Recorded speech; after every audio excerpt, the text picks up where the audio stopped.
মাজুলীৰ জেংৰাইমুখ মহাবিদ্যালয়ত সংবাদমেল।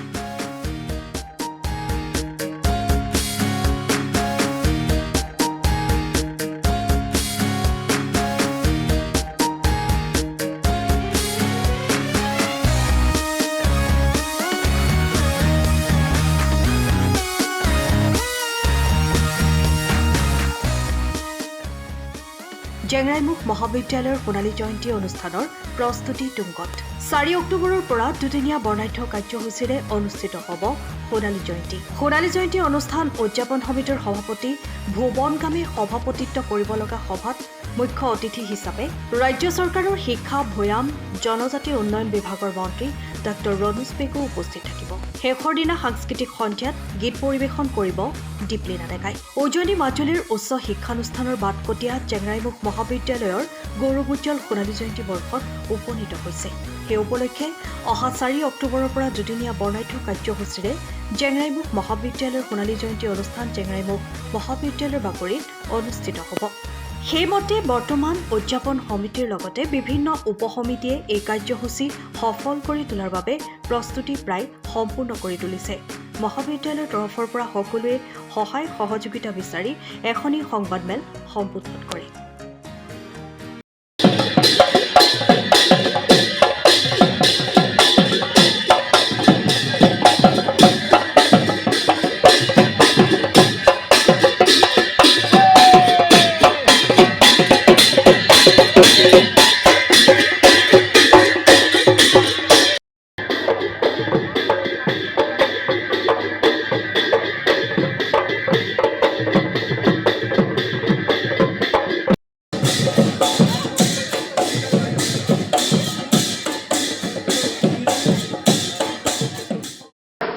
জেংৰাইমুখ মহাবিদ্যালয়ে ইতিমধ্যে গল্ডেন জুবলি বৰ্ষ স্পৰ্শ কৰিলে।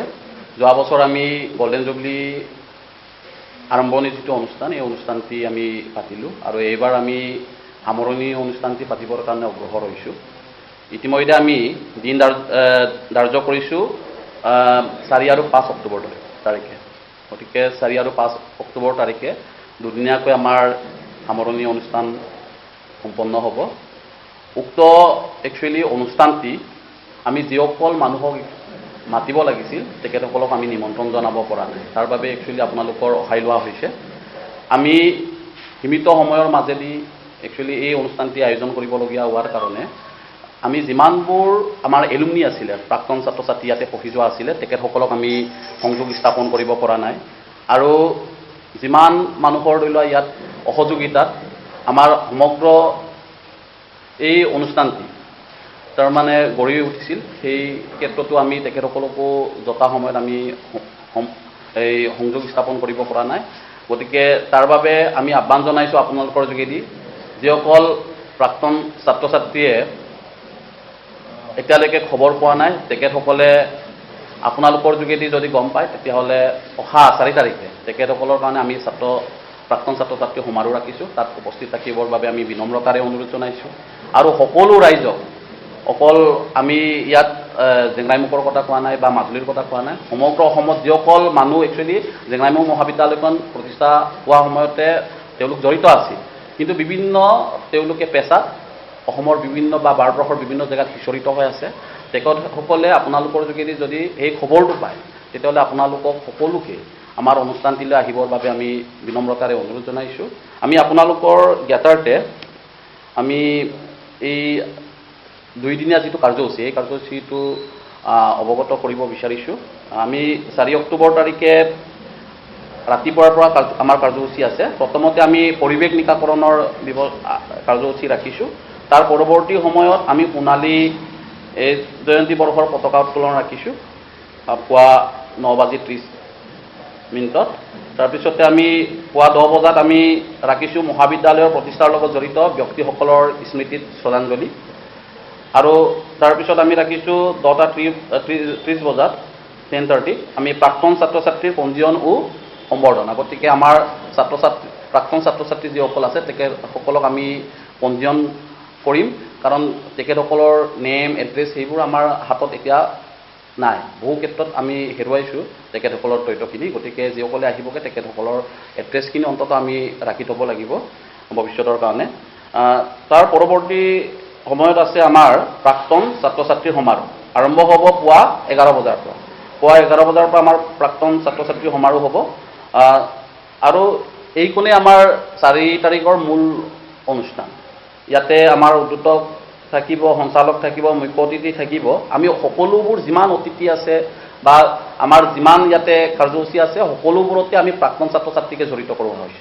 ইয়াত লগত সংগতি ৰাখি আমি মহাবিদ্যালয়ৰ যি প্ৰতিষ্ঠাকালত যিসকল একচুৱেলি পুৰোধা ব্যক্তি, বিশেষকৈ আমাৰ ইন্দেশ্বৰ পেগু ছাৰ আৰু মালচন্দ্ৰ পেগু ছাৰ, তেখেত দুজনৰ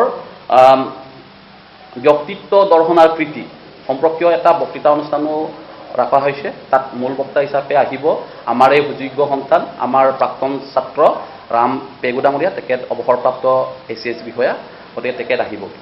আৰু তেনেকৈ আমাৰ ইয়াত তাৰিখে মূল সভাখন হ'ব। সেইদিনাখন হ'ল আমাৰ মুকলি সভা, আৰু মুকলি সভাত আমি বহু বিশিষ্ট ব্যক্তি আমি নিমন্ত্ৰণ কৰি আনিছোঁ। অসমৰ বিভিন্ন প্ৰান্তৰ বহু বিশিষ্ট ব্যক্তি আমি নিমন্ত্ৰণ কৰি আনিছোঁ। ইয়াতে আমি মুখ্য অতিথি হিচাপে আমি নিমন্ত্ৰণ কৰিছোঁ, তেখেত অহাৰ কনচেনো দিছে আমাক, ডাক্তৰ ৰণোজ পেগু ছাৰ, তেখেত আমাৰ অসম চৰকাৰৰ শিক্ষামন্ত্ৰী। গতিকে তেখেতক আমি নিমন্ত্ৰণ কৰি আনিছোঁ। আৰু নিৰ্দিষ্ট বক্তা হিচাপে সেইদিনাখন থাকিব ময়ূৰ বৰা, আমাৰ বিশিষ্ট লেখক আৰু চিন্তাবিদ। গতিকে তেখেতক সকলোৱে চিনি পায়। গতিকে তেখেতক আমি নিৰ্দিষ্ট বক্তা হিচাপে নিমন্ত্ৰণ কৰিছোঁ। আৰু বিশেষভাৱে আমন্ত্ৰিত অতিথি হিচাপে থাকিব আমাৰ DC মহোদয়। গতিকে তেখেত নৱনিযুক্ত যিজন DC আছে আমাৰ ৰাতুল চন্দ্ৰ পাঠক ছাৰ, গতিকে তেখেতক আমি বিশেষভাৱে আমন্ত্ৰিত, স্পেচিয়েলি ইনভাইটেড গেষ্ট হিচাপে আমি নিমন্ত্ৰণ জনাইছোঁ।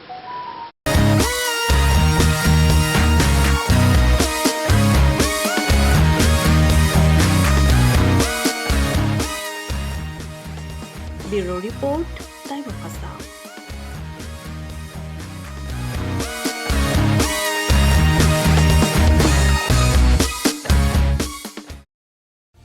সময়ৰ খবৰ সময়ত পাবলৈ ফ'ল' কৰক টাইম অফ আছাম।